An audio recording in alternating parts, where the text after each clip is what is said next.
Netflix stock, is it a good stock to buy in 2025 till 2027? Let's see together technical analysis, fundamentals, everything. But before that, guys, read the disclaimer right here and in the video description below. And I gotta tell you guys, look at what happened back in December 2021. At that time, it was making new highs. It was trading at $681 per share. It was a lot at the time. And then a crash followed after that. It was insane. But look at the interesting part, this uptrend, the latest uptrend at the time, it was broken out, even no retest was needed at that time. And then the crash suddenly fall. And we're talking about a crash of minus 65%. So obviously those who bought the dip, they benefited from it at that time. So what's the best strategy to buy a stock like this for the long term? Obviously at that time was the best one. And actually I used one of the indicators, my favorite indicators. Obviously you had to see the net income, but also RSI and MACD to see like the oversold territory. If you go to a weekly chart actually, and you can clearly see right here from the chart, the RSI is right here, the MACD right here at the bottom, and you can clearly see this oversold territory. So those who bought the stock at that area, it was the best time, it's like completely oversold in RSI and MACD, and you can clearly see obviously in the price action as well. And then, the thing here is like, you don't see that opportunity again. It's not common to catch that bottom at that area. The last time it happened was in December 2011, So obviously, it's very difficult to buy a stock like this in those moments, but it can happen. And actually, if you follow the markets, you can see these opportunities every time in many stocks. The important thing is like that you see this oversold territory, but then you have good fundamentals. Now we go to the fundamentals of Netflix, okay? We're going to compare the data at that time till today, and we're going to see the how it has been evolving, And the thing here is like, look at the crash. They were making not new highs in terms of net income, but the net income, it was good, And look at that. We're talking about 1.5 billion, 1.44, 1.39. Obviously, it was a little bit of a decline, but it was completely, an overreaction. And you can clearly see because the fundamentals were good. They were stable. Maybe the only thing was in December 2022 with a net income of only 55 million. But they were never been in losses, and that's the important part, It's like they had to be in positive territory to assess that it's a good stock. So except for one quarter that it can happen, the rest were good and actually very, very good. And the best results ever, they were established back in 2024. So obviously this is very recent. So the fundamentals are good. You can clearly see that here. You can see from the data that there was like a huge improvement over the last couple of years. So the key question here is, will the uptrend continue? Will we still have good fundamentals in the future on Netflix? Let's go to the forecast together. And actually in the forecast we have like, let's see how many Wall Street analysts we have. 46, that's a lot actually. And then we go here, the next quarters. We have 4 quarters 2025. And you can see again, stable income. That's very positive. That's important that you have that estimate. I think the business model that they have Netflix, this is my opinion of course, is very good, because at the end of the day, yeah, they have competitors, but they are not so many. And actually they are even struggling because Netflix is one of the best businesses in terms of what they do right here. It's like with streaming. I think Netflix is the best one in terms of net income.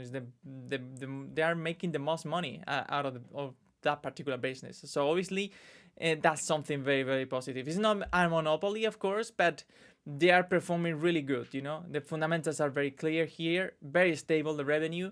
So the only risk that they have, they gotta make sure that the reported earnings goes along with the estimate. And obviously, in order to see if the stock is gonna go up in the future, you need to see like better results. Here in the revenue is clear. You are getting like a little bit of better estimate, and that's good because obviously it's increasing. And actually, go to the annual, the same thing. I mean, look at that. In 2018, the revenue was at the time, their estimate 15.81 billion, and right now the estimate is 44, which is low in comparison to that number.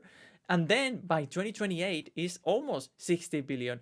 That's the type of stock that you want to buy because the fundamentals are improving every time, every year, even every quarter. Not all the quarters, but almost. In Nvidia, you can clearly see it's very similar to this, but like in a whole different level. Still, this stock is very good in terms of revenue. In terms of EPS, earnings per share, that number varies a little bit. It's slightly different.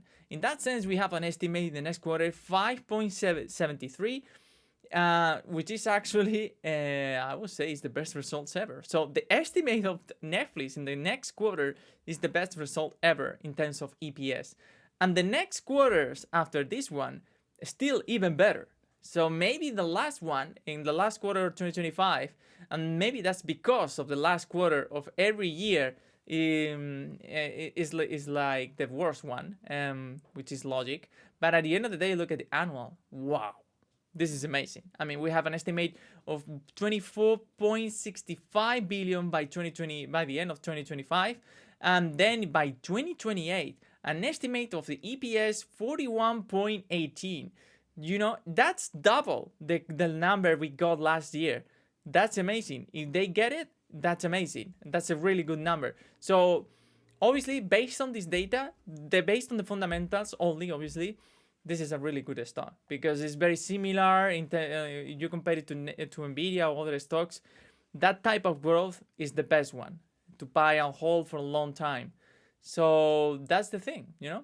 In terms of technical analysis, also good. Look at that. After that, this crash, we have a couple of corrections right here, but very, very small corrections. And you can clearly see right here, for instance, in July 2023, it's a minus 27%. That's the biggest correction we experienced over the last 3 years. Not bad at all, Still, maybe it's a little bit overbought in that sense because we have the main upturn right here, but then we have another upturn right here, which is more vertical, and that could be like a signal of a correction. What does it mean? It means that maybe the stock could correct at any moment at least 27%, which is the previous one, so it could happen again. That's the only risk that we are facing. Obviously, we go to the RSI and MACD, we could see the very same thing. We go to the weekly chart, and then we go to the RSI and MACD, obviously in weekly chart as well, and we are in overbought territory. It's very simple, the simple things work best, because you buy it right here at the level. You go, for instance, the logarithmic scale in MACD, and these are the worst levels to buy. It's better to buy at the bottom of the MACD in the logarithmic scales because this is when you find less risk. You buy right here at the top. This is the biggest areas with risk in that sense. Look at what happened in October 2021. You buy right here, you get completely killed in that sense. Again, in June 2020, you get killed a little bit, but still, at that time it was very bullish after the recovery of what happened back in March 2020. But we have other examples right here with a lot of risk. Right here, a correction minus 43%, and the second one minus 32, I believe. Let's gonna let this one, 32. So obviously you have to buy at the bottom. In terms of risk management, is the best area to buy. You have to be patient. That's the thing. You have to be patient. I'm very patient. I mean, I wouldn't buy at these levels. I mean, they are completely overbought. I prefer to wait to see a correction, and corrections happen. They happen all the time. So you have to be patient and wait for the opportunity. And actually, when you have when this period, the only biggest risk that we are facing right here is the market crash, a general market crash with all the stocks going down, and those are the best opportunities. They are rare, they are difficult to see, but when that happens, it's like, wow, you need liquidity. You don't have money to invest. It's just a very difficult situation. That's why I prefer to stay on cash until that happens. But at that time, I keep following stocks, I keep finding the best stocks, and I would say Netflix is a good one. It could be a good opportunity to buy in the future when we experience some sort of a correction. Minus 27%, it would be a good opportunity, but in worst case scenarios, the stock could go down at least, let's see. Yeah, the projections are right here, for instance, minus 63%. That's a lot, okay? That's a lot. I recognize that's a lot. But it can happen, It can happen in the past. You can clearly see the NASDAQ, S&P 500. And that time in 2000, they corrected NASDAQ minus 80% or so. That's a huge number, but it happened. It could happen again. If it happens, this is a Nasdaq stock. It could suffer a lot. So in that sense, it's gonna be like a very difficult situation for many. But if you are patient and you have the cash, this is the best opportunity to buy the stock. But you have to be patient. So I hope this is you get all this information like in a good manner. This is my opinion, that you had to make your own decisions. Everyone can be wrong, but this is obviously very basic stuff. But you can get an idea. You can get an idea of the main things: net income, MACD, RSI, the main indicators used by everyone. So I hope you liked the video. Remember to subscribe to 20NFT, and we see you in the next one.